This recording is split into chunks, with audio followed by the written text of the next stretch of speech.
नमस्कार, मैं धनंजय कुमार, द नागरिक में आपका स्वागत है। ये कार्यक्रम हमने विशेष रूप से अपने मेंबर्स के लिए बनाया है और ये इसलिए बनाया है कि ताकि जो चीज़ें चल रही है देश में चुनाव को लेकर के उसको समझ सकें। चुनाव बहुत ज़रूरी है लोकतंत्र में, हम सब जानते हैं, और ये जो निर्वाचन आयोग है इसीलिए संविधान में इसके लिए विशेष व्यवस्था है। आर्टिकल 324 जो है उसमें चुनाव आयोग को लेकर के पूरी डिटेल उसमें कायदा और प्रावधान दिया गया कि चुनाव आयोग का गठन जो किया गया वो किस तरह से होगा, किस तरह से काम करेगा। तो देखिए, मैं थोड़ा सा पहले इसका जिक्र कर दूं कि अनुच्छेद 324 के अनुसार, 324 के अनुसार संसद, राज्य विधानमंडल, राष्ट्रपति, उपराष्ट्रपति के चुनाव के लिए संचालन, निर्देशन और नियंत्रण की जिम्मेदारी चुनाव आयोग की है। ये संविधान में प्रावधान है, क्योंकि यह संवैधानिक संस्था है, संवैधानिक निकाय है और स्वतंत्र है, इंडिपेंडेंट है, किसी का इस पर कोई हस्तक्षेप नहीं है। ये साफ साफ है। अब इसमें है कि मुख्य चुनाव आयुक्त और अन्य चुनाव आयुक्तों की नियुक्ति राष्ट्रपति द्वारा की जाए। जो संविधान सम्मत जो होता है, जो संविधान में जो आर्टिकल में जो प्रावधान है जिन संस्थाओं का, उसमें कुछ भी परिवर्तन होगा, कुछ भी होगा तो राष्ट्रपति को ही साइन करना होता है। राष्ट्रपति की बिना मर्जी के वो हो नहीं सकता। अब ये अलग है कि ये जो एक कमेटी है, कमेटी जो है वो चुनाव आयुक्त का नाम तय करती है और राष्ट्रपति के पास भेजती है फाइनल करके, राष्ट्रपति उसको ओके करते हैं और वो जो है चुनाव आयुक्त बन जाते हैं। तो आपको मैं थोड़ा और पीछे ले जाऊं, शुरुआत में तो 1950 में जब संविधान लागू हुआ था, तब से 15 अक्टूबर 1989 तक चुनाव आयोग में एक ही आयुक्त की व्यवस्था थी कि एक आयुक्त होंगे, वही काम करेंगे। लेकिन 1989 में जो मताधिकार की आयु है वो कर दी गई थी 21 साल से 18 साल। जाहिर है वर्कलोड बढ़ जाना था और उसको लेकर के कि वर्कलोड जो बढ़ गया है वो कम कैसे किया जाए, उसको लेकर के 2 और आयुक्तों को नियुक्त करने का प्रावधान किया गया संविधान में, आर्टिकल 324 के धाराओं में, उपधारा जिसको कहते हैं, उपबंध जिसको कहते हैं। हालांकि 1990 में फिर उसको बदल दिया गया और कहा गया कि नहीं, 2 आयुक्तों की जगह, 3 आयुक्तों की जगह नहीं है, तो ही एक ही आयुक्त होंगे और 2 आयुक्तों के पद जो सृजित हुए थे 1989 में, उसको खत्म कर दिया गया। बीपी सिंह की सरकार उस समय आ गई थी, उसके पहले राजीव गांधी की सरकार थी और उसको फिर से एक सदस्य बना दिया गया। लेकिन फिर 1993 में जब नरसिम्हा राव की सरकार आई तो उसने महसूस किया कि नहीं, पुरानी व्यवस्था जो हमारी थी जिसमें 3 सदस्य होते थे वही सही है और वापस जो है 3 सदस्य आयोग बना दिया गया और तब से अब तक यही चला रहा है। पिछले साल आपको याद होगा कि सुप्रीम कोर्ट ने ये फैसला दिया था एक केस पर सुनवाई करते हुए, याचिका पर सुनवाई करते हुए, कि जो चुनाव आयोग के जो कमिश्नर्स हैं उनकी नियुक्ति में प्रधानमंत्री, विपक्ष के नेता, प्रधानमंत्री यानी सदन के नेता, सदन में विपक्ष के नेता और चीफ जस्टिस ऑफ इंडिया 3 सदस्य कमेटी होगी। 3 सदस्य कमेटी होती है इन चुनाव आयुक्त के चुनाव के लिए। तो 3 सदस्य कमेटी में एक जो है सदन के नेता होंगे यानी प्रधानमंत्री होंगे, एक सदन में विपक्ष के नेता होंगे और तीसरे व्यक्ति जो है चीफ जस्टिस ऑफ इंडिया होंगे, भारत के मुख्य न्यायाधीश होंगे। लेकिन आपको ये पता है कि उसके बाद जो है सरकार ने, मोदी सरकार ने संविधान में संशोधन किया और संशोधन करके ये लाया कि चीफ जस्टिस ऑफ इंडिया की जगह पे वो ये ले आया गया कि प्रधानमंत्री अपनी पसंद के कैबिनेट के किसी व्यक्ति को मनोनीत करेंगे उस समिति में। यानी अब प्रधानमंत्री यानी सदन के नेता, उनके द्वारा पसंद का एक कैबिनेट मंत्री, इस बार जो है जो गृह मंत्री हैं अमित शाह वो थे, और सदन में विपक्ष के नेता, जो पिछली बार विपक्ष के जो नेता थे वो कांग्रेस के जो नेता थे अधीर रंजन चौधरी वो थे। हालांकि बाद में उन्होंने कहा कि इस्तीफा दे दिया था या क्या, कि नहीं, हम नहीं, हमारे रहने का कोई मतलब नहीं। सही बात है, चूंकि 3 लोग अगर तय करेंगे तो बहुमत के आधार पर फैसला होगा, तो वही फैसला होगा जो प्रधानमंत्री तय करेंगे। तो फिर जो है विपक्ष के नेता के होने का मतलब क्या है, ये किया गया, ये परिवर्तन किया गया। और यहाँ से संदेह जो है चुनाव आयोग पे और बढ़ गया। हालांकि जो चुनाव आयोग में जो चुनाव आयोग जिस तरह से चुनाव कराता है, खास करके ईवीएम को लेकर के लगातार जो है उस पर आरोप लगाए जाते रहे। वो जब कांग्रेस की सरकार थी और आडवाणी जी विपक्ष के नेता थे, तब भी ये आरोप लगता रहा। उन्होंने भी कहा कि चुनाव आयोग ये जो ईवीएम से जो चुनाव करा रहा है वो सही नहीं है, ईवीएम में बेईमानी होती है, ईवीएम हैक कर दिया जाता है, तमाम बातें की गई। उसके बाद अब जब नरेंद्र मोदी जी की सरकार है पिछले 10 से 11 वर्षों से, तो कांग्रेस और विपक्ष आरोप लगा रहा है कि ईवीएम हैक हो रहा है। हालांकि सीरियसली कभी उस पर काम नहीं किया विपक्ष के किसी नेता ने, न कांग्रेस ने काम किया, न पहले बीजेपी ने काम किया था। और ये आरोप लगातार हर चुनाव में ये आरोप लगते हैं। सत्ता पक्ष में जो होता है वो कहता है कि नहीं, कुछ हैक नहीं हुआ, कुछ नहीं हुआ है। जब आप जीत जाते हो तब तो ये बात नहीं करते हो, जब हार जाते हो तब ये बात करते हो कि सरकार ने बेईमानी की है या चुनाव आयोग ने बेईमानी की है। ये बात अपनी जगह है। वो पहले बीजेपी आरोप लगाती थी, अभी कांग्रेस और लोग आरोप लगा रहे हैं। लेकिन इन सबका नतीजा ये हुआ है कि आम लोगों के बीच ये संशय बढ़ गया है और सबको लग रहा है कि ये दोनों पार्टियां क्या कहती हैं वो सेकेंडरी है, प्राइमरी ये है कि ईवीएम के माध्यम से चुनाव आयोग गड़बड़ी कर रहा है। और जब प्रधानमंत्री जब चयन कर रहे हैं, प्रधानमंत्री और उनके कैबिनेट के मिनिस्टर के अनुसार तय हो रहा है, जो संविधान में कानून बना दिया गया, तो और संदेह बढ़ जाता है कि भाई जो सत्ता में होगा, जो प्रधानमंत्री होगा, अपने हिसाब से चुनाव कमिश्नर तय करेगा और चुनाव कमिश्नर जो है उनके हिसाब से काम करेगा। और ये देखा गया है कि जब बीजेपी के लोग मांग करते हैं या जो है ये दिखाई पड़ता है कि जब बीजेपी के लोग सारा अपना काम कर चुके होते हैं, जो आचार संहिता के लागू होने से पहले जो घोषणाएं करनी है, जो योजनाएं लानी है, उसके बाद चुनाव आयोग जो है घोषणा करता है चुनाव की। और ये भी देखा गया कि बीजेपी के कहने पे जो है चुनाव आयोग डेट तक बदल देता है। हालांकि चुनाव आयोग ऐसा नहीं मानता है कि हमने ऐसा किया है, वो अपनी तकनीकी वजह बताता है कि इस वजह से हमने नहीं किया। लेकिन चुनाव आयोग लगातार जो है सवालों के घेरे में है।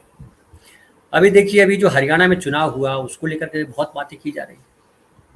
मैं आपको पहले एक छोटा सा वीडियो दिखाता हूँ। हरियाणा में जो कांग्रेस के नेता है, एक सांसद है दीपेंद्र हुड्डा, जो भूपेंद्र हुड्डा के बेटे हैं और कांग्रेस के बड़े नेता माने जाते हैं, राहुल गांधी के बड़े क्लोज हैं, वो क्या कह रहे हैं सुनिए। ये जो चुनाव के नतीजा है हरियाणा प्रदेश के, ये अचंभे में डालने वाले, ये जो चुनाव के नतीजा है हरियाणा प्रदेश के, ये सभी को अचंभे में डालने वाले नतीजे हैं, सबको अचंभित करने वाले नतीजे हैं, अप्रत्याशित नतीजे हैं। चारों तरफ से 20 के लगभग विधानसभा क्षेत्रों से ईवीएम को लेकर भी एक इस प्रकार की बातें हमारे उम्मीदवारों द्वारा बातें आ रही हैं कि पूरी चुनाव की प्रक्रिया पर कई प्रश्न चिन्ह उठे हैं। और हमने कांग्रेस पार्टी ने चुनाव आयोग के पास पहुंचकर कि चुनाव की इस प्रक्रिया को लेकर जो प्रश्न उठे हैं वो हमने सबके सामने रखे हैं, चुनाव आयोग के आगे रखे हैं। उनके क्या जवाब मिलता है उसका हम इंतजार कर रहे हैं। पोस्टल बैलेट में 90 में से 76 सीटों पे कांग्रेस की बढ़त थी। सारे सर्वेज में और धरातल की जो सारी रिपोर्ट्स थी उसमें कांग्रेस की बढ़त पूरे देश को दिखाई दे रही थी हरियाणा में। लेकिन कहीं ना कहीं किस प्रकार से क्या चुनाव प्रक्रिया रही है उसको लेकर जो प्रश्न है उनका जवाब दे चुनाव आयोग। तो ये देखिए, ये कह रहे हैं हुड्डा कि चुनाव आयोग को हमने शिकायत की है कि ये 20 विधानसभा क्षेत्रों में गड़बड़ी हुई है और उसको लेकर के चुनाव आयोग जवाब दे।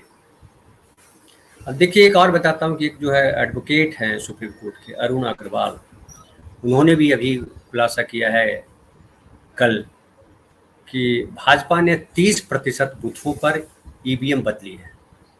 मैंने हरियाणा के कई पोलिंग एजेंटों से बात की और उन्होंने मुझे बताया कि 90% से ज़्यादा चार्ज 75 ईवीएम्स और 45 ईवीएम्स 99% चार्ज है। सभी वोट भाजपा को गए। ज़्यादा चार्ज होने का एक ही मतलब है कि भाजपा ने ईवीएम्स बदले हैं। ये भाजपा द्वारा सरेआम जनता के वोटों की चोरी है, लोकतंत्र की हत्या है। लेकिन कांग्रेस भी इसको बहुत सीरियसली नहीं ले रही है। कांग्रेस को सीरियसली लेने की ज़रूरत है। और ये कई लोग, महमूद प्राचा है और भी कुछ वकील हैं, लगातार कब से वो हंगामा सड़कों पर बात कर रहे हैं। सुप्रीम कोर्ट में जो है याचिका दायर की है कि ये जो ईवीएम से जो चुनाव हो रहा है उसमें गड़बड़ी है। और इसी सब को लेकर के आम आदमियों के बीच, आपके भीतर भी ऐसा आया होगा कि ईवीएम में गड़बड़ी है। क्योंकि हरियाणा चुनाव में भी देखिए कि जिस तरह से सर्वेज आए तमाम, मतलब जो एग्जिट पोल्स आए, जो वहाँ जो पत्रकार जा रहे थे वो बात कर रहे थे, हर जगह लग रहा था कि ज़बरदस्त भयानक एंटी इंकम्बेंसी है। मोदी जी की जो अपनी छवि है वो मलिन हुई है। दूसरी तरफ कांग्रेस को लेकर के लोगों में उम्मीद बढ़ी है। राहुल गांधी खास करके जब से उभरे हैं पिछले दिनों भारत यात्रा के बाद, उनसे लोगों को उम्मीद हुई है। और जो मोदी से निराशा हुई है, जो मोदी से निराश है, मोदी सरकार से, उनको लग रहा है कि राहुल गांधी बेहतर गवर्नेंस दे सकते हैं, बेहतर सरकार दे सकते हैं। और उसको लेकर के जो चुनाव हुए, और उसमें आपको पता है कि द्विध्रुवीय चुनाव हो गए। और इस चुनाव में कहा जा रहा था, एग्जिट पोल्स में, उसके पहले जो सर्वे थे उसमें भी कहा जा रहा था कि 50 से 60 सीटें के बीच जो है कांग्रेस को मिलेगी, कांग्रेस आएगी 50 से 60 सीटों तक के बीच में। बीजेपी को 20 से 25 सीटें मिलेगी, ये अनुमान लोगों का। एंटी इनकम्बेंसी भयंकर थी। समझ लीजिए खट्टर सरकार को इसलिए बीजेपी ने महसूस किया था और खट्टर सरकार को हटाया था, खट्टर को मुख्यमंत्री पद से हटाया था, पूरी सरकार बदली गई, नायब सिंह सैनी सरकार बने। और वो कहा गया कि जो बीजेपी को एहसास हो गया है, जो आरएसएस है, उनके इंटरनल सर्वे में पता चल गया कि हम हार रहे हैं। तो ज़रूरी है कि जो आमतौर पे जब उनको पता लगता है कि हार रहे हैं तो कई सारे बदलाव करते हैं। उस बदलाव के तहत जो है मुख्यमंत्री बदलना है, मंत्रिमंडल बदलना है, वो सब बदल देते हैं। उसके बाद फिर जो है कैंडिडेट्स बदल देते हैं। और जो हार है, जो हार को कैसे कम किया जाए, इसकी तमाम वो जो है रूपरेखा तय करते हैं और उस पर काम करते हैं। तो जाहिर है कि वो जो हार जाएगी बीजेपी, ये बीजेपी को, लोगों को भी एहसास है। लेकिन जो परिणाम आए वो चौंकाने वाले परिणाम है। मतलब 2014 में जो सीटें मिली थी, 2019 में जो सीटें मिली थी, उससे भी ज़्यादा सीटें जो है 2024 में मिल गई। और इसको लेकर के संदेह बढ़ता है। हालांकि बीजेपी के 9 मंत्री हार गए, 11 में से 9 मंत्री हार गए, तो बड़ा मैसेज जाता है कि ये सरकार से खुश नहीं थे लोग। लेकिन विधायक जीत गए, इस बात को लेकर के संदेह हो रहा है। और 32 वोट से लेकर के 600, 500, 1000, 2000 ऐसे से ज़्यादातर सीटों पे फैसला हुआ है। और हालांकि वोट प्रतिशत अगर देखिए तो दोनों को लगभग आसपास है। कांग्रेस को 11% वोट बढ़े हैं, तो बीजेपी को 3% वोट बढ़े हैं। अब ये भी सवाल उठ रहा है कि जब एंटी इनकम्बेंसी थी, सरकार से लोग नाराज थे, किसान नाराज थे, पहलवान नाराज थे, युवा नाराज थे, अग्निवीर का मुद्दा था, बेरोजगारी का मुद्दा था, महंगाई का मुद्दा था, ये तमाम मुद्दे जो है वो गौन कैसे हो गए। और जो है ये भी कहा जा रहा है कि जब बीजेपी के नेता प्रचार के लिए जाते थे तो उनको जो है गांव में घुसने नहीं दिया जा रहा था, उनके खिलाफ जो है भारी विद्रोह था। फिर कैसे इतनी जीत आ गई। तो ये जीत जो है अविश्वसनीय लोगों को लग रही है। बाकी जो 99% कई जगहों पे कहा जा रहा है कि 99% जो ईवीएम मशीनें थी वो चार्ज थी, वो संदेह पैदा करता है। क्योंकि जहाँ जहाँ 99% चार्ज थी उसमें ज़्यादातर जगहों पे बीजेपी को ज़्यादा वोट मिले। ये सारे आरोप लगाए गए हैं, चुनाव आयोग को आरोप दिए गए हैं। साक्ष्य के साथ कहा कि पवन खेड़ा ने जो इंटरव्यू दिया था उसमें कहा था कि हमने साक्ष्य भी दिए हैं। फिर ये भी आ रहा है कि जो कांग्रेस के भीतर गुटबंदी थी उसकी वजह से कांग्रेस को हार मिली, ये भी कहा जा रहा है। ये अलग जगह है। लेकिन एक बात बिल्कुल सही बात है कि नहीं समझ में आती है कि जब इतनी एंटी इनकम्बेंसी थी, कोई सूरत नहीं दिखाई पड़ रही थी बीजेपी की जीतने की, तो 3% वोट पिछली बार की तुलना में बढ़े कैसे। वोट तो घटने चाहिए थे, वोट बढ़ कैसे गए। ये कुछ लोग ये कहते हैं कि भाई जो पहले क्षेत्रीय दलों को वोट जाते थे, निर्दलियों को वोट जाते थे, वो वोट जो है वो बढ़ गए। बीजेपी के पास कम आए हैं, कांग्रेस के पास ज़्यादा आए हैं। जिससे जेजेपी एक पार्टी थी, जेजेपी को जो है पिछली बार दुष्यंत चौटाला जिसके नेता थे, पिछली बार उनको 10 सीटें मिली थी, एक बार एक भी सीट नहीं मिली। और दुष्यंत चौटाला खुद जो है 5वें स्थान पे आ गए। तो 10 सीटों में से 4 सीटें जो है जो जेजेपी के पास थी वो बीजेपी की तरफ चली गई और 6 सीटें कांग्रेस की तरफ आ गई। ये तथ्य है। अब इसमें कहा जा रहा है कि जो है जो जाट वोट है वो भी बीजेपी को मिले, दलित और खास करके जो ओबीसी वोट है वो ज़्यादातर बीजेपी को मिले, ऐसा माना जा रहा है। और जो कांग्रेस के अध्यक्ष हैं उदय भान जी, वो खुद हार गए चुनाव। और ये भी आरोप लगा कि कांग्रेस जो है ज़मीन पे जो होना चाहिए था, जो राहुल गांधी कहते हैं कि ओबीसी को हम ये अधिकार देंगे, वो ज़मीन पर टिकट बंटवारे के समय या लोगों से बात करते समय, नेताओं को मंच पर लाते समय उन बातों का ध्यान नहीं रखा गया। लेकिन वो अलहदा बात है, वो तो हार जीत की बात है कि कांग्रेस क्यों हार गई, बीजेपी क्यों जीत गई, वो अलग कहानी। लेकिन ये जो है जो ईवीएम में गड़बड़ी का मामला है, ये सबसे सख्त मामला है। और देखिए इसमें जो है साफ साफ कहता है संविधान हमारा कि ये जो चुनाव आयोग का जो गठन किया गया उसकी क्या जिम्मेदारी है, उसके निदेशक तत्व क्या हैं, उसमें दो महत्वपूर्ण बिंदु पर मैं आपका ध्यान लाना चाहता हूँ कि संविधान में दिए गए समता, समानता, निष्पक्षता तथा स्वतंत्रता आदि मूल्यों को बनाए रखना चुनाव आयोग की जिम्मेदारी है। समानता, समता, निष्पक्षता तथा स्वतंत्रता, यानी जो चुनाव लड़ रहे हैं उन सब के बीच समानता का भाव है। अक्सर लोग बोलते हैं प्लेइंग लेवल फील्ड, कि जो है जो मैदान है वो समतल हो, कोई गड्ढे में खड़ा हो, कोई ऊंचाई पे खड़ा हो, कोई समतल जमीन पे खड़ा हो, ऐसा न हो, सबके लिए एक व्यवस्था हो। फिर बात आती है कि जो है समता हो, किसी के साथ भेदभाव न किया जाए। फिर निष्पक्षता हो और स्वतंत्रता हो, सब समान रूप से जो है स्वतंत्र हो, ये बात है। फिर उसका दूसरा तत्व है कि देश के चुनावी व्यवस्था में लोगों का विश्वास और भरोसा बनाए रखने तथा उसे मजबूती प्रदान करने के लिए लोकतांत्रिक मूल्यों को मजबूत बनाना, ये सबसे महत्वपूर्ण है जिसके ऊपर मैं आपका ध्यान लाना चाहता हूँ कि देश के चुनावी व्यवस्था में लोगों का, राजनीतिक पार्टियों का नहीं, नेताओं का नहीं, लोगों का विश्वास और भरोसा बनाए रखने तथा उसे मजबूती प्रदान करने के लिए लोकतांत्रिक मूल्यों को मजबूत बनाना। लोकतांत्रिक मूल्य क्या है कि जो लोग वोट दे रहे हैं उसका वोट सही जगह जा रहा है या नहीं जा रहा है, ये तय होना जरूरी है कि उसका जो वोट दे रहा है, जिस भी व्यक्ति को वोट दे रहा है उस तक जाए, उसी को मिले, किसी गैर को ना चला जाए। ईवीएम में लगातार इस तरह की शिकायतें भी आती है कि वोट दे रहे थे, किसी को जा रहा था बीजेपी को, और उस तरह की मशीन बदली गई। कि बीएलओ का जो है बड़ा चर्चित हुआ है, वायरल हुआ है वीडियो, जिसमें बता रहा है कि किस तरह भाजपा को सारे वोट जा रहे थे, वो संदेह बढ़ाता है। फिर जो है ये भी संदेह बढ़ाता है कि बैटरी चार्ज कैसी थी इतना %। फिर बात आती है कि ये ईवीएम हैक हो सकता है। हालांकि जो चुनाव आयोग है वो कहता है कि ऐसा कुछ नहीं हो सकता। मैं आपको वो भी दिखाता हूँ कि चुनाव आयोग की वेबसाइट पे क्या कहा जा रहा है। ये देखिए, मैं आपको चुनाव आयोग के वेबसाइट पे लेके आ गया हूँ। ये चुनाव आयोग का वेबसाइट है, आपको दिख रहा होगा साफ साफ स्पष्ट। इसमें ईवीएम, वीवीपैट, और यहाँ देखिए पहला जो उसका ये है FAQ एंड ईवीएम, उसमें देखिए क्या कह रहा है। इसमें हम FAQs ऑन ईवीएम, सवाल जवाब ईवीएम पे देखिए, इसमें जो है बाकायदा ईवीएम को लेकर के सारे सवाल हैं कि व्हाट इज एन ईवीएम वगैरह वगैरह जो भी जाएगा। अब इसमें हम देखते हैं, देखिए ये क्या कह रहा है, what is the model of EVMs use. आप भी जो साइट है देखिए, इसमें यहाँ पे देखिए लिखा रहा होगा eci.gov.in/EVM-FAQs, ये लाएंगे तो आपके पास भी आ जाएगा।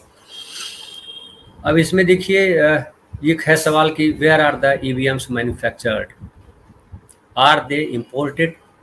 तो ये कह रहा है कि EVM VVPATs are not imported but indigenously designed and manufactured by two public sector undertakings PSUs, namely Bharat Electronics Limited BEL under the Ministry of Defence and Electronics Corporation of India Limited under the Department of Atomic Energy under the guidance of the Technical Experts Committee constituted by the Election Commission of India। ये बता रहा है साहब। अब सरकार के हैं लोग इसमें।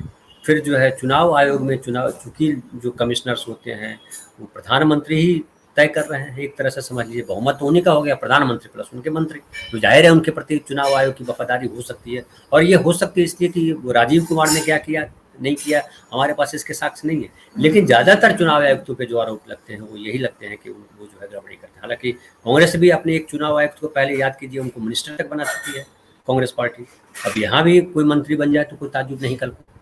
तो ये स्थिति है और इसी वजह से संदेह जाता है।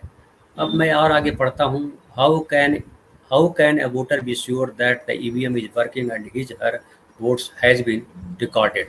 जो संविधान में है प्रावधान कि भाई इनका वोट जो है सही तरीके से पढ़ा या नहीं पढ़ा, ये सुनिश्चित करना है। और ये देश की चुनावी व्यवस्था में लोगों का, आम नागरिकों का, मतदाताओं का जो है वो भरोसा बनाए रखना। ये कह रहे हैं कि as soon as the voter presses the blue button on the BU against the serial number, name and symbol, जहाँ पे नाम और सिंबल वगैरह होता है कैंडिडेट का, वहाँ पे हिज हर चॉइस, अपनी चॉइस से जब वोटर दबाते हैं button, and LED against the candidate button grows red, glows मतलब red, and the VVPAT prints a slip having serial number, name and symbol of the chosen candidate, which is visible for about 7 seconds before getting cut and stored in the sealed drop box of the VVPAT. कि आप जब button दबाते हैं तो red होता है और उसके ये जो वीवीपैट प्रिंट है, एक स्लिप आता है, वो 7 सेकंड के लिए वहाँ पे दिखाई पड़ता है। हालांकि मैंने भी कई बार वोट दिया है तो मैंने देखने का प्रयास किया, मुझे नहीं दिखाई पड़ा। ये एक बड़ी समस्या है। सब लोगों को कहाँ रखे हुए हैं वो दिख रहा नहीं दिख रहा, और आदमी ऐसे आपके ऊपर खड़ा रहता है कि आप जो चलिए वाला हो जाता है। तो वो जो है 7 सेकंड में, इस बार फिर मैं वोट देने जाऊंगा, महाराष्ट्र का चुनाव होगा तो मैं देखता हूँ क्या होता है। लेकिन वो बड़ा मुश्किल है ये जो कह रहे हैं ये। और मेरे जैसे वोटर को अगर लगता है कि नहीं 7 सेकंड में पता चलता है, आपने डाला, आपने इधर उधर देखा और इधर देखा कहाँ आ रहा है, तब तक तो जो है वो हो जाता है, चला जाता है। आप क्या पढ़ पाइएगा 7 सेकंड में, किसको दिया नहीं दिया। बहरहाल जो भी हो, तो इसको एक तो टाइम बढ़ाया जाना चाहिए। मैं भी कहता हूँ इसको टाइम बढ़ाइए अगर आप नहीं गिनती कर सकते। और एक ये भी कहा जाता है कि जो चुनाव आयोग उन वीवीपैट को रखता है, और किसी 5% जो है, अगर किसी को लगता है किसी कैंडिडेट को गड़बड़ी हुई है तो 5% बॉक्स को जो है वो गिनवा सकती है वापस, ये प्रावधान है। बहरहाल a loud beep sound from the CU confirms the registration of the vote, thus there is both audio and visual indication for the voter to be assured that his her vote has been recorded। ये है। अब देखिए do, उसके अगला सवाल है question number 15 में कि do EVMs malfunctions? EVMs are electronic machine and like any other machine they are also vulnerable to failure। Fail होने का, मशीन के गड़बड़ होने का की आशंका है, ये भय है, ये बोल रहा है। The failed machines are sent to the factories for rectification. जो सही मशीन काम नहीं करती है उसको सुधार के लिए भेज दिया जाता है फैक्ट्री में जहाँ से बन के आता है। However there is no question of any machine malfunctioning. बोल रहा कोई सवाल ही नहीं उठता माल फंक्शन का, ये सीधे सीधे डिनाई कर रहा है चुनाव आयोग अपने वेबसाइट पे। इन अ वे और सो as to favor a particular candidate, which is called tampering as per defined EVM's protocol. This scenario is just not possible with the many safeguards incorporated in design of EVM itself। ये कह रहा है कि possible ही नहीं है, तो possible ही नहीं है जब कह रहा है ये चुनाव आयोग, तो जाहिर है ये चीज़ें हैं। अब देखिए इसमें मैं आपको आगे बताता हूँ कि फिर भी सवाल उठता है।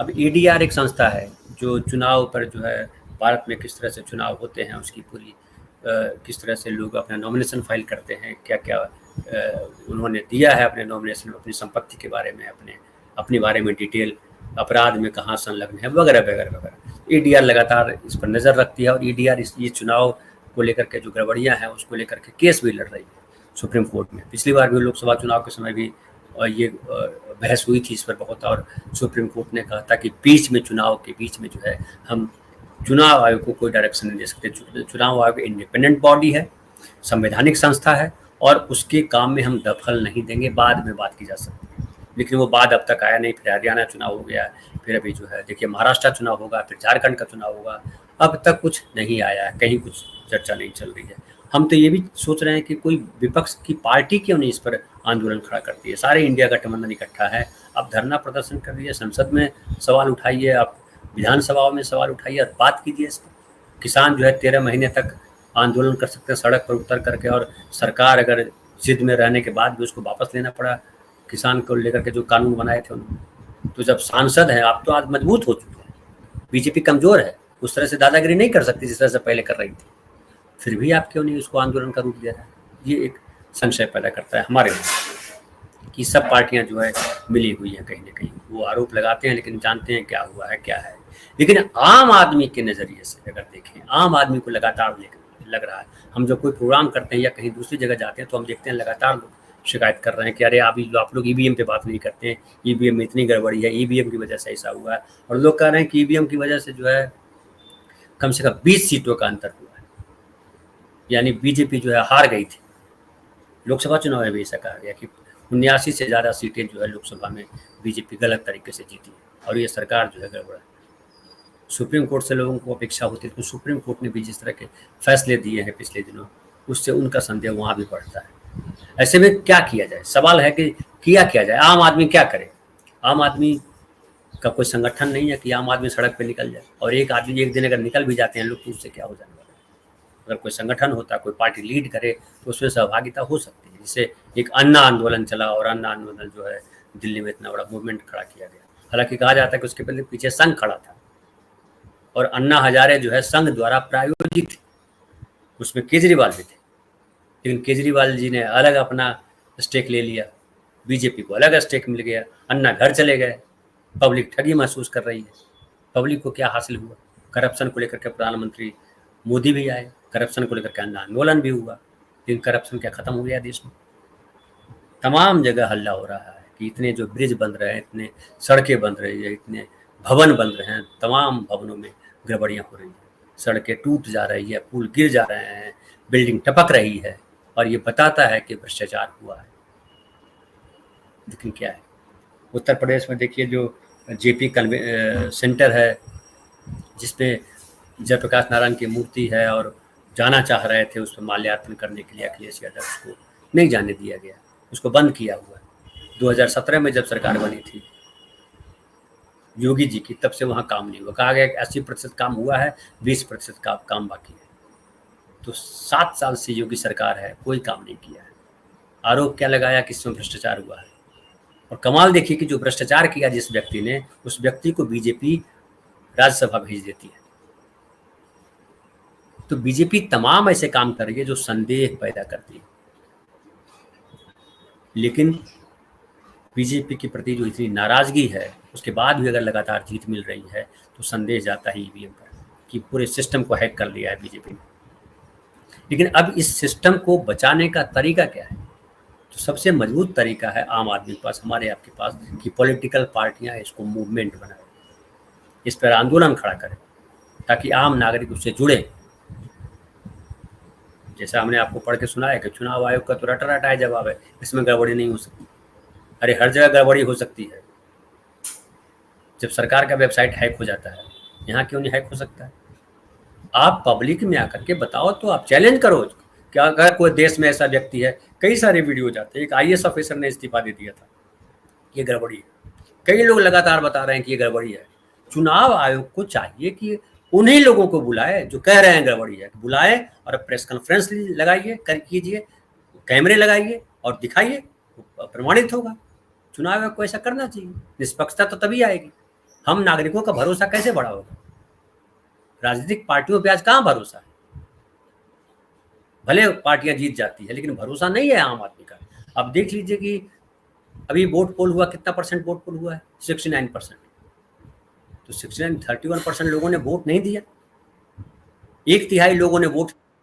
चुनाव आयोग इसके लिए क्या काम करती है कि वो लोग वोट दें? कभी इस पर इस देश में बहस हुई कि वो 31% लोग वोट क्यों नहीं दे रहे हैं? क्यों उनकी जो है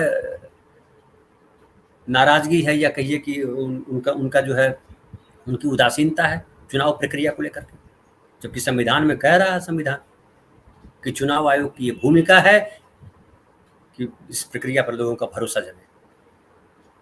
चुनाव आयोग इसलिए संदेह के घेरे में, सरकारें भी संदेह के घेरा में, चाहे बीजेपी सरकार हो या कोई सरकार हो। ऐसे में हम तमाम नागरिकों की ये भूमिका बनती है कि हम लगातार इस बात पर दबाव बनाएं, हम नेताओं पे दबाव बनाएं, हम मंत्रियों पे दबाव बनाएं, विधायकों पर दबाव बनाएं, और हम कहें कि ये गलत कर रहे हैं आप पब्लिक में आइए। अब इतना सब आज डिजिटल मीडिया है, आप दिखाइए कि नहीं हैक हो सकता है। उन लोगों को बुलाइए कि आप बोल रहे हो गड़बड़ी, अपने मन से आप लिख देते हो कि नहीं कोई गड़बड़ी नहीं हुई है, ये तो मान्य नहीं होगा। चुनाव आयोग से मैं कह रहा हूँ, चुनाव आयोग को चाहिए कि जो दावा कर रहे हैं कि हैक होता है, ऐसा होता है, वो पब्लिक प्लेस पे आइए, जिसे आप प्रेस कॉन्फ्रेंस करते हैं, कैमरे होंगे और वहाँ उनको बोलिए कि हम लोग बैठे हुए हैं, उसमें सुप्रीम कोर्ट के चीफ जस्टिस भी रहें, 4 और जज रहें, समाज के संभ्रांत लोग रहें, पार्टियों के प्रमुख लोग रहें, चुनाव आयोग रहे और उसमें दिखाया जाए, प्रेस के लोग पूरे रहें और दिखाइए कि भाई हैक करके दिखाइए, इधर का वोट उधर करके दिखाइए। ये क्यों नहीं करता चुनाव आयोग? समाधान तो इसका तभी निकलेगा जब दूध का दूध और पानी का पानी होगा हम सबकी आंखों के सामने। ये चुनाव आयोग नहीं कर रहा है और इसलिए संदेह और बढ़ता है। राजीव कुमार खूब शेरोशायरी सुनाते हैं, जो बात 10 मिनट में कहनी चाहिए उसको 1 घंटा ले जाते हैं खींच करके। तो 1 घंटा में तो आप रखिए, क्योंकि लोकतंत्र में सबसे महत्वपूर्ण है कि हमारा जो वोट है वो सही जगह जाए, उसी के लिए समय नहीं आपके पास।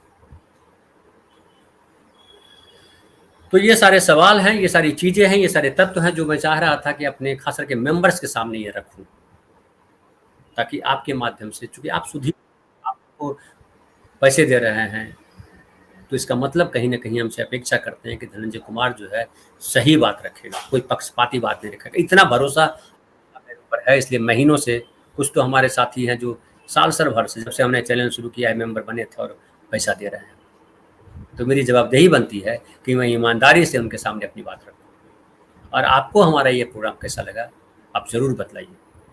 और हम ये भी चाहते हैं कि हम किसी महीने में कम से कम 1 दिन आपके साथ रूबरू हों, लाइव हो। ये तो रिकॉर्डेड प्रोग्राम है, लाइव हो ताकि हम आपसे संवाद कर सकें और हम और आपसे चीज़ों को समझ सकें कि कैसे एक नागरिक के तौर पर हम सही भूमिका निभा सकते हैं। पत्रकार के पास कोई अलग अधिकार नहीं है, जो आपके पास अधिकार है व्यक्ति के, वही अधिकार हमारे पास है। हमने सिर्फ ये किया कि सिस्टम का, चूँकि ये जब से डिजिटल मीडिया आया है, यूट्यूब आया है या और कई सोशल मीडिया, उसमें हमारे पास ये प्लेटफॉर्म हमको मिल गया है। अगर ये नहीं होता तो अपना ट्रांसपोंडर लगाना और चैनल खोलना मजाक तो है नहीं, पूंजीपति ही करते। लेकिन ये जो है थोड़े संसाधन के साथ हम शुरू कर सकते हैं। जैसे हमने लाइट लगा ली है, अभी तो हम लैपटॉप पे करते हैं, कैमरा हमारे पास नहीं है। उसके बाद हमारे पास कोई स्टाफ नहीं है, क्योंकि हमारे पास पैसा आता नहीं, तो हम वो नहीं कर सकते। पैसा है तो इससे कई सारे लोग हैं जो करते हैं कि 4-5 स्टाफ हो, एक छोटा सा ऑफिस हो, और वो उस आधार पर जो है सही काम कर सकें। जिससे हम फील्ड में जाना चाहते हैं, लेकिन अकेले फील्ड में जाके क्या करेंगे? हमारे पास एक कैमरामैन तो कम से कम होना चाहिए, जो मैं बात करूँ लोगों से और वो कैमरा लेकर के आए। आप किसी से फ्री में तो सेवा ले नहीं सकते, दिन 2 दिन करेगा फिर। तो ये सारी चीज़ें हैं, लेकिन ठीक है। वो एक हम अक्सर बोलते हैं दोहा, जिसमें है कि करत करत अभ्यास ते जड़ मत हो सूझा, और एक और है कि धीरे धीरे रे मना धीरे सब कुछ हो, माली सींचे सौ घड़ा ऋतु आई फल हो। तो मैं धीरे चलने वाला व्यक्ति हूँ, लेकिन ईमानदारी से चलने वाला व्यक्ति। अपने जानते मैं जानबूझ के कोई गड़बड़ी करता नहीं। अज्ञानता बस कुछ हो जाए, किसी आदमी पर भरोसा करके कोई गड़बड़ी हो जाए तो बात दूसरी, नहीं तो मैं तथ्य जो ढूंढता हूँ, एक चीज़ को कई बार क्रॉस चेक करता हूँ कि ये सही है या नहीं है, तभी मैं आपके सामने पेश करता हूँ। जो भी मैं प्रोग्राम करता हूँ उसमें ये मेंटेन करता हूँ। कई बार इस चक्कर में गुस्सा भी हो जाता हूँ, कुछ अंट संट कोई लिख देता है, तो चूँकि मेरी ईमानदारी पे जब कोई शक करता है, हो सकता है उनको लगता हुआ कि मैं बेईमान आदमी, चूँकि मेरे चेहरे पे लिखा तो है नहीं कि मैं ईमानदार हूँ, लेकिन मैं अपने दिल से बड़ी ईमानदारी से काम करता हूँ, बड़ी मेहनत करता हूँ, उसके बाद प्रोग्राम बनाता हूँ। तो आपका ये प्यार बना रहे। बहुत बहुत धन्यवाद।